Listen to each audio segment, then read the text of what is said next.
is a vibrant community devoted to bridging the gap between talent and crew. Each week, our show offers transparent, insightful conversations with industry leaders.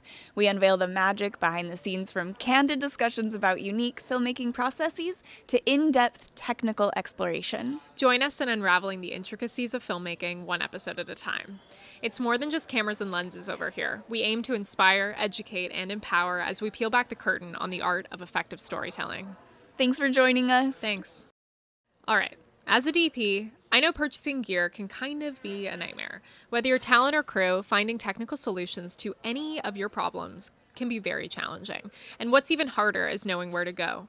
So we have an answer for you. Head over to BandPro, one of our incredible sponsors here at CFA. Whether you're looking for high-end cameras and lenses or looking for guidance on what is needed to get started on this equipment journey of yours, BandPro has the gear and team that you need to thrive in your own career. They are the exclusive representative of Ingenue's complete cinema line for all of North and South America, and their customer support is fantastic. Not only do they have a great team to answer any product question you might have, but they also have a talented team of in-house technicians that you can actually talk to get your equipment back up and running. Which is really important, especially if you're on set. So, yeah. Bonus.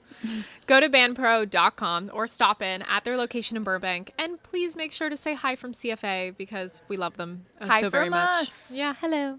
Thanks, everyone. Hi, everyone, and welcome back to another episode of the Cinematography for Actors podcast. We are here with our second interview of our first day here at AFI Fest. You can hear the buzz of the festival, probably slightly, but I hope not too much because we have rigged these mics up pretty well. Jack is doing a great job so far. We are here with the co-directors of Cairn, AFI Fest Film, which is a thesis that was completed in what year? We just finished it this year, actually. We had a few delays, started at the end of 2021, finished filming in 2022. Oh my gosh. And then all the post-production finally got it done. We know the struggle, but congratulations. Yeah, and who you just heard speak is Joshua Nathan, one of our directors of Cairn, and then we have Rayne Harris sitting beside us, who's the other co-director. Welcome. Thank you so much for coming on. It's so great to support the AFI fam, and we are so excited that you are premiering today at AFI Fest at 2:30 p.m. So this is great. Yeah. Now, the thing I wanted to dive into, but maybe first I should actually ask so people have context, what is like the log line of this movie? Like a little bit about it. Take it away. So it's about a woman who's at this isolated property in rural Georgia. She's taking care of it and living alone there. She doesn't own it. And out of the blue, the property owner shows up with his college friends, and they're there to have a party for the weekend. And slowly things start to go awry, and one of the friends goes missing. And after this starts to happen, she starts to become worried about her own well-being. Fantastic. That was perfectly said and exactly memorized from what I read before. So great job. That was awesome. Now, the biggest thing, when you guys say co-directors, this means something different for everyone who identifies on a film as a co-director. So what is the process? How did you come together during AFI? What were the decision-making, like things on set that happened? How did it work? Let's talk about workflow. There's so much to that. So Josh and I both did our own thesis films first, and then we decided we wanted to be part of this story, and kind of were like, hey, do you want to see what this feels like to actually co-direct a thing? I think I've always been curious about that. Directing can often be like an island for you, so it's just nice to have a partner in trying to make some of those big decisions. I'll let you talk a little bit about the how, I guess. Yeah, I think it was pretty exciting. So this is the first time it's ever happened at AFI. Oh, wow. So did you have to get like a special approval process and all that, like all the paperwork and justifying it? And yes. Yeah, that's more the way to say it. Yeah. Oh, yeah. Oh, yeah. Any first at AFI is more of an oh, yeah. Yes. Unprecedented is their favorite word. I know. Yeah. So first time it had happened. And I think the one thing that was different about this and that sort of excited us was we looked at co-directors, and often you hear brothers or siblings. Yeah, or married. Totally. Yeah, married, people who grew up together, and Rayne and I had just met at AFI, and Rayne's from Mississippi, I'm from Kansas. I think one thing we do have in common that we found out is we're both from small towns, Yeah. small communities.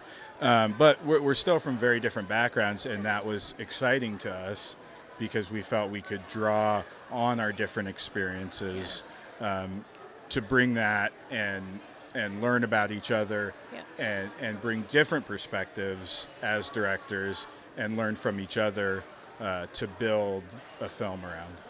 Now that's really interesting because it's almost like I was talking to someone yesterday and they were like, how do you find your eye? Like I'm a DP originally and it's like, how do you find your eye? And I think it's breaking everything down and starting with yes and no answers. So it's like, what do I not like about that? What do I like about that? And for co-directing, it seems like the process was like, what are the similarities and what are the differences and how can we highlight that? Yeah. And so it's like, where can we combine and overlap? And also where can I maybe chime in here and where can you chime in there? Which is really cool. Yeah, it's like a big exploration of yourself to kind of go, what are my strengths and weaknesses? Because now this person's going to know them all. Yeah. And the thing that I really admired about Josh is his technical, like the way he kind of handles camera and like his kind of nerdiness when it comes to that I was learning. I come from theater, so I think I feel safer with actors than I do with camera. I used to. So I got to learn from him in that process, which is exciting. That's cool. Now let's talk about what that looks like with your heads of departments. So giving notes on set to actors versus giving notes on set to DPs, production designers.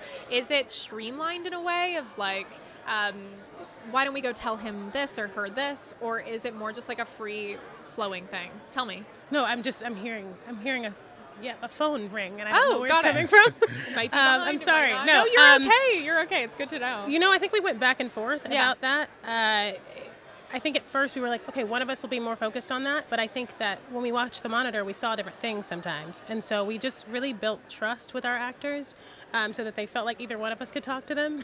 And I think that worked. Like we were really worried about, will they only need to hear from this or will the DP only need to hear from one person?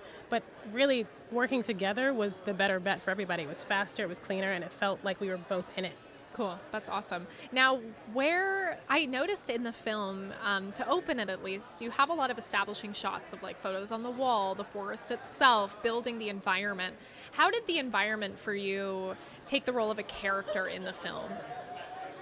Well, I think one that's important in a genre film. This is a mystery thriller.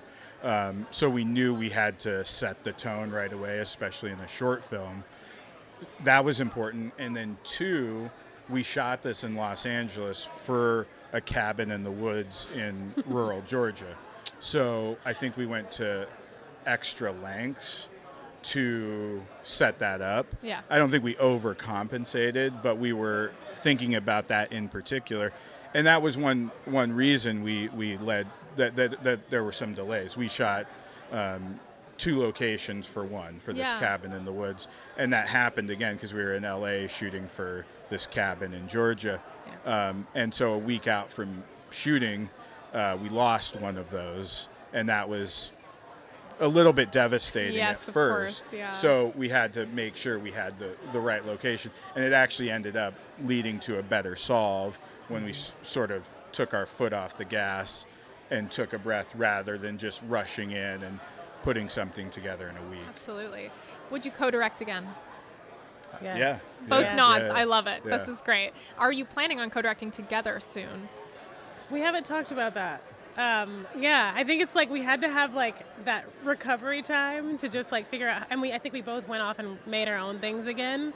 I think with the information that we have now, my answer would be yes. I would do it now again on something very different that maybe we wrote together, so that we kind of had that in the middle as well. Amazing. Well, we look forward to seeing it. Thank you so much for joining us. We have Joshua Nathan, Rayne Harris with us, and Cairn is their film today at 2:30 p.m. at AFI Fest, and I'm sure you'll see them around the festival throughout. So thanks everyone for joining us. See you next time.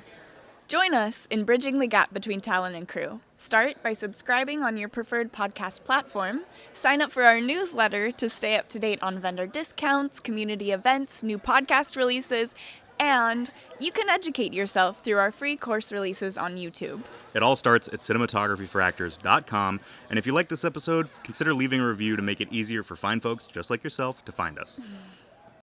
We have some super exciting news. CFA has teamed up with We Make Movies to offer you a discount on production management services, including access to comprehensive production insurance, workers' comp for your next shoot. All you have to do is visit wemakemovies.com/insurance and use code CFA23 on your intake form for 10% off your quote. Also, we've just partnered with We Audition, which I'm sure you know I'm very excited about, to offer you 25% off your membership. Use code CFA25 to get that membership for only $7.50 a month or $75 a year.